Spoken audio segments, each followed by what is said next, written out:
Rasul menjelaskan ketika itu kita masih bisa melihat. Kita masih bisa melihat siapa yang menangisi kita, siapa sahabat yang mentakziahi kita. Tapi kita tidak bisa berbuat apa-apa. Kita tidak bisa bicara, tidak bisa bergerak. Lalu kita dimandikan. Bayangkan itulah diri kita yang sedang dimandikan.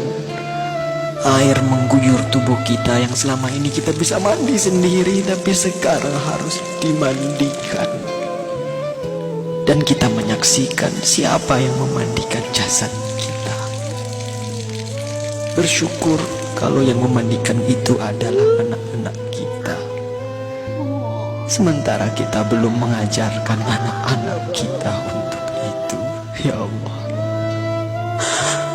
Kemudian kita dikafani, kemudian kita disolati, kemudian kita digotong, dibawa ke kuburan.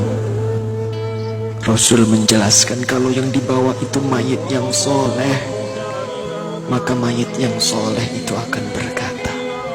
Tapi ketika itu tidak ada seorang pun yang bisa mendengarnya, kecuali malaikat dan hewan-hewan.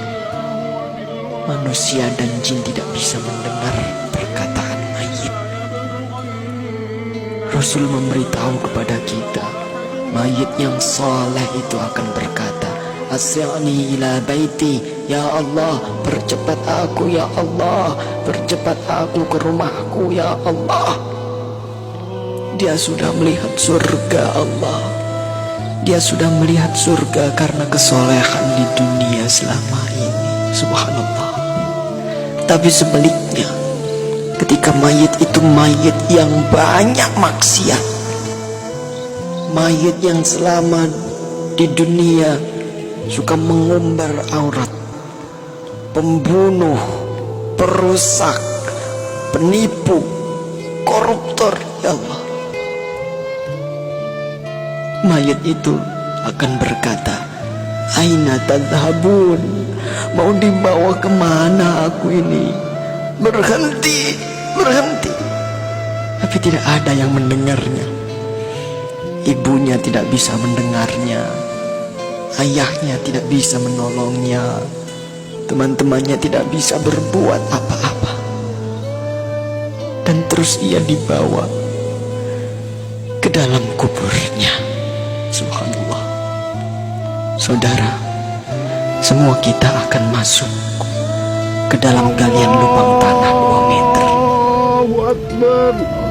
Ketika itu kita masih bisa melihat untuk yang terakhir, siapa yang mengubur kita, siapa yang menutupi tubuh kita dengan tanah.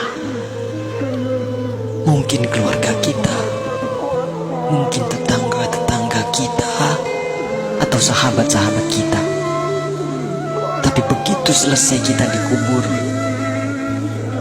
orang-orang yang kita cintai, orang-orang yang dulu selalu bersama kita, orang-orang yang dulu selalu menemani kita, semuanya pulang. Semuanya pulang meninggalkan kita sendirian di kubur. Maka kita merasakan kesedihan, takut, gelisah. Tapi kita tidak bisa pulang mengikuti mereka.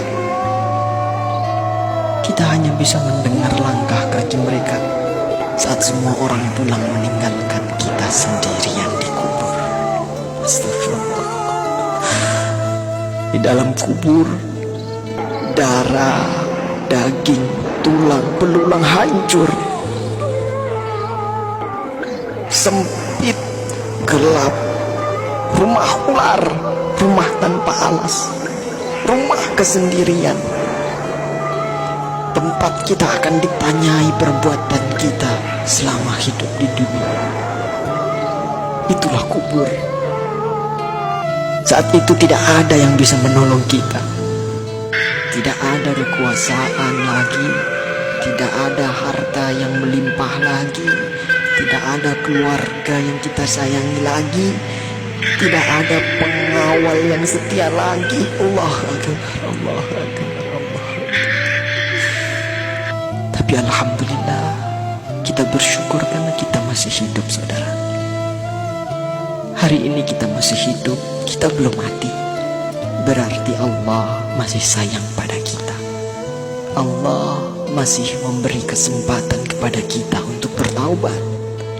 Allah masih beri kita waktu untuk beribadah sebanyak-banyaknya. Maka inilah saatnya. Inilah saatnya kita untuk bertaubat, saudaraku.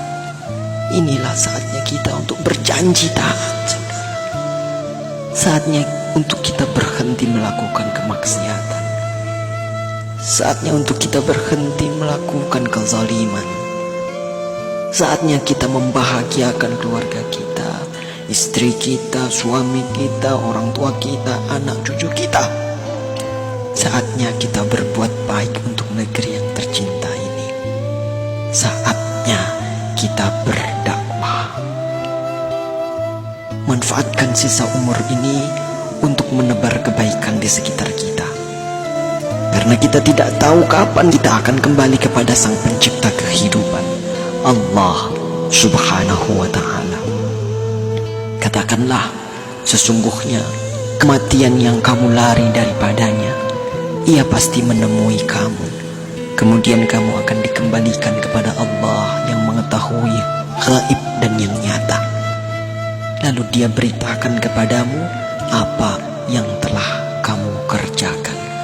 Surah Al-Jumu'ah ayat 8. Semoga Allah mewafatkan kita dalam keadaan husnul khatimah.